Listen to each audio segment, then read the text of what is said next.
সীমান্ত দিয়ে অস্ত্র ভারত থেকে আসার ব্যাপারে আমরা অত্যন্ত সতর্ক, যাতে কোনোভাবে ভারত থেকে বা পার্শ্ব দেশ থেকে কোনো অস্ত্র, গোলাবারুদ, ইভেন্ট, জাল টাকা না আসতে পারে। ভবিষ্যৎ হোক নিরাপদ, বিনিয়োগ হোক বিশ্বস্ত, আর আমার পছন্দ সল্ট বে। ওয়েলকাম টু সল্ট বে।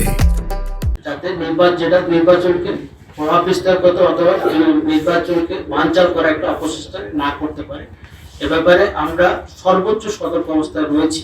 একচুয়ালি হরক্ষিত বলতে কোনো সময় নেই, সেটা হচ্ছে যে তার কাটা বেড়া নেই। ভারতের পাশে 10 কিলোমিটার জায়গায় তার কাটা বেড়া নেই। আমরা আমাদের যে সকল জায়গা দিয়ে লোকজন চলাচল করতে পারে অথবা অবৈধ অনুপ্রবেশ বলেন বা সীমান্ত অতিক্রম করতে পারে, সেই ক্রসিং পয়েন্টগুলো আমাদের চিহ্নিত করা আছে এবং যে কোনো ঘটনা ঘটার সাথে সাথে আমরা ক্রসিং পয়েন্টগুলোতে আমাদের টহল পার্টি করে দিই, মানে ওই জায়গাগুলিতে সিল আপ করা যায়, আমরা কাজ করে থাকি। সেই ক্রসিং পয়েন্টগুলো চিহ্নিত করা আছে এবং ওখানেই টহলটাকে এখন সবচেয়ে বেশি জোর দেওয়া, যাতে সীমান্ত দিয়ে কোনো পারাপারটা না হয়। তো এটা মানে এই যে তৎপরতা বা এই কার্যক্রমটা নির্বাচন শেষ হওয়ার পর্যন্ত এটা বলবৎ থাকবে।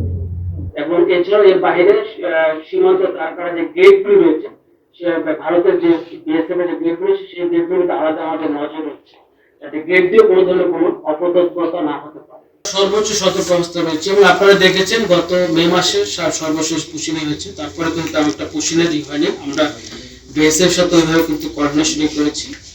তথাপিও পুশিন যে সমস্ত জায়গা দিয়ে হতে পারে, সেটা গেট বলেন বা যেখানে তার কাটা বেড়ানে, সবগুলো পয়েন্টে আমাদের টহল তৎপরতা আছে, গোয়েন্দা নজরদারি আগের চেয়ে অনেক বৃদ্ধি পাচ্ছে, যাতে পুশিন কোনোভাবে না হতে পারে।